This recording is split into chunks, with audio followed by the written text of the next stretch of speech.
नमस्कार। ये आकाशवाणी शिमला है। अब आप प्रभा शर्मा से प्रादेशिक समाचार सुनिए। आज के मुख्य समाचार। प्रधानमंत्री नरेंद्र मोदी ने कहा, केंद्र सरकार के सतत प्रयासों से विश्व की 5 शीर्ष अर्थव्यवस्थाओं में शामिल हुआ भारत। विपक्ष के नेता जयराम ठाकुर ने समान नागरिक संहिता को बताया समय की जरूरत।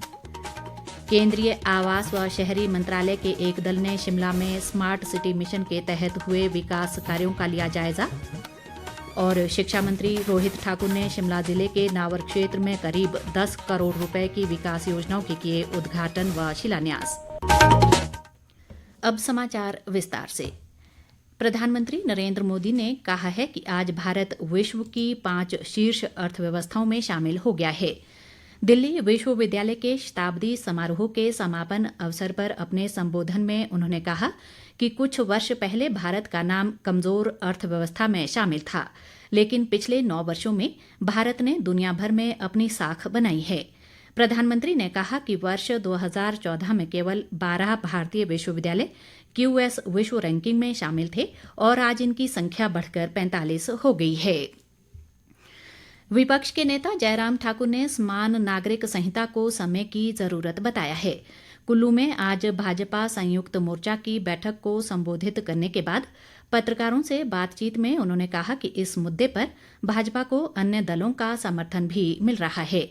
जयराम ठाकुर ने कहा कि देश में आज ऐसी परिस्थितियां बन गई हैं कि सभी नागरिक एक समान होने चाहिए और सभी को एक समान सुविधाएं मिलनी चाहिए। उन्होंने दावा किया कि अगले वर्ष होने वाले लोकसभा चुनावों में भाजपा एक बार फिर भारी बहुमत से जीत हासिल करेगी और नरेंद्र मोदी लगातार तीसरी बार देश के प्रधानमंत्री बनेंगे। विपक्ष के नेता ने कहा कि केंद्र की मोदी सरकार ने पिछले 9 वर्षों के दौरान हिमाचल को उदार वित्तीय मदद दी है और अटल टनल रोहतांग, बिलासपुर का एम्स, बल्क ड्रग पार्क और मेडिकल डिवाइस पार्क जैसी परियोजनाएं केंद्र की प्रदेश को बड़ी सौगात है। जयराम ठाकुर ने कहा कि कीरतपुर मनाली 4 लेन परियोजना का कार्य लगभग पूरा हो गया है और प्रधानमंत्री जल्द ही इसका लोकार्पण करेंगे। उन्होंने कांग्रेस पार्टी पर झूठ बोलकर सत्ता हासिल करने का आरोप लगाते हुए कहा कि प्रदेश सरकार ने अपने 6 महीने के कार्यकाल में लोगों से किया एक भी वायदा पूरा नहीं किया है। उद्योग मंत्री हर्षवर्धन चौहान ने आज शिलाई विधानसभा क्षेत्र में 9 करोड़ रुपए की 3 विकास योजनाओं के शिलान्यास किए। इनमें कोटी बौंच और साथ लगते गांवों के लिए 7 करोड़ 45 लाख रुपए से बनने वाली उठाऊ पेयजल योजना और स्थानीय स्कूल में 1 करोड़ 30 लाख रुपए से निर्मित होने वाले भवन की आधारशिला भी शामिल है। हर्षवर्धन चौहान ने कहा कि प्रदेश में शिक्षा के क्षेत्र को सुदृढ़ किया जाएगा और बच्चों को गुणवत्तापूर्ण शिक्षा दी जाएगी। उन्होंने कहा कि राज्य सरकार लोगों को दी गई 10 गारंटियों को चरणबद्ध ढंग से पूरा कर रही है। स्वास्थ्य मंत्री कर्नल धनीराम शांडिल ने special Olympic world summer games की बास्केटबॉल स्पर्धा में स्वर्ण पदक हासिल करने वाले अवनीश और उनके कोच राजकुमार को आज सोलन में सम्मानित किया। शांडिल ने बताया कि 17 से 25 जून तक जर्मनी में हुए खेलों में हिमाचल के इन खिलाड़ियों ने प्रदेश का नाम रोशन किया है। उन्होंने कहा कि हिमाचल के विशेष बच्चों में खेल प्रतिभा कूट कूट कर भरी है और ये बच्चे भी किसी से कम नहीं हैं। शांडिल ने अवनीश को ऐच्छिक निधि से 25,000 रुपए देने की घोषणा की। जनजातीय विकास मंत्री जगत सिंह नेगी ने अधिकारियों को किन्नर कैलाश यात्रा को लेकर सभी तैयारियां समय पर पूरा करने के निर्देश दिए हैं। रिकांगपिओ में आज एक बैठक में उन्होंने बताया कि विश्व प्रसिद्ध किन्नर कैलाश यात्रा 1 से 15 अगस्त तक चलेगी। उन्होंने कहा कि इस यात्रा के रास्ते का तुरंत सुधार किया जाए और निगरानी के लिए CCTV कैमरे भी लगाए जाएं। यात्रा के लिए प्रतिदिन 350 लोगों को अनुमति दी जाएगी। इनमें से 200 यात्रियों का पंजीकरण ऑनलाइन व 150 यात्रियों का पंजीकरण ऑफलाइन माध्यम से किया जाएगा। मुख्यमंत्री के प्रधान मीडिया सलाहकार नरेश चौहान ने केंद्र सरकार से सेब पर आयात शुल्क 100% करने की मांग की है। शिमला में आज एक पत्रकार वार्ता में उन्होंने कहा कि हिमाचल के 7 जिलों में सेब की पैदावार की जाती है और लगभग 7 लाख लोगों की अर्थव्यवस्था सेब से जुड़ी है। उन्होंने कहा कि आयात शुल्क को 70% से घटाकर 50% करना सही नहीं है और इससे प्रदेश के बागवान प्रभावित होंगे। नरेश चौहान ने केंद्र सरकार से इस निर्णय पर जल्द पुनर्विचार करने का आग्रह किया है। शिमला में स्मार्ट सिटी मिशन के तहत हुए विकास कार्यों का जायजा लेने के लिए केंद्रीय आवास व शहरी विकास मंत्रालय का एक दल इन दिनों शिमला के दौरे पर है। 11 सदस्यीय इस दल ने आज शिमला में विकास कार्यों का निरीक्षण किया। दल के सदस्य राजीव जैन ने बताया कि देश में 100 शहरों में स्मार्ट सिटी मिशन के तहत कार्य जारी है और केंद्रीय दल विभिन्न शहरों में जाकर विकास कार्यों का जायजा ले रहा है। उन्होंने कहा कि मिशन के तहत शहरी जीवन यापन में मिलने वाली सुविधाओं और सकारात्मक बदलाव से अन्य कार्यों के लिए प्रेरणा मिलती है।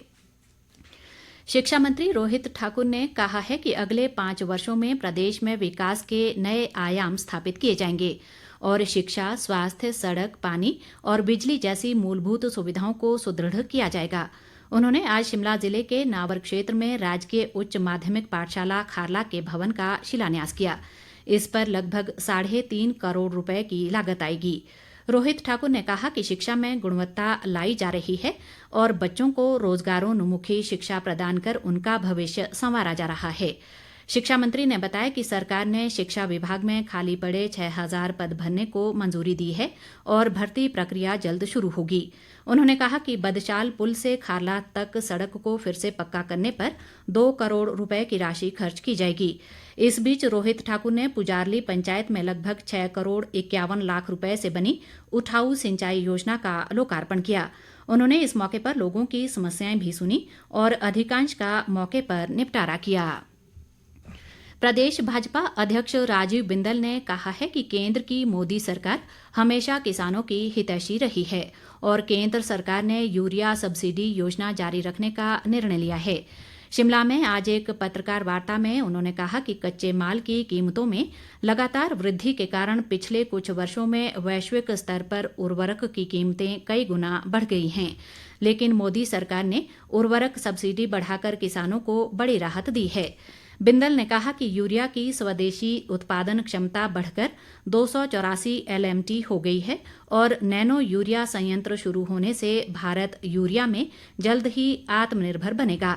भाजपा अध्यक्ष ने कहा कि केंद्र सरकार के इस महत्वपूर्ण निर्णय से किसानों को यूरिया की खरीद के लिए अतिरिक्त खर्च करने की जरूरत नहीं होगी और इससे उनकी लागत कम करने में मदद मिलेगी।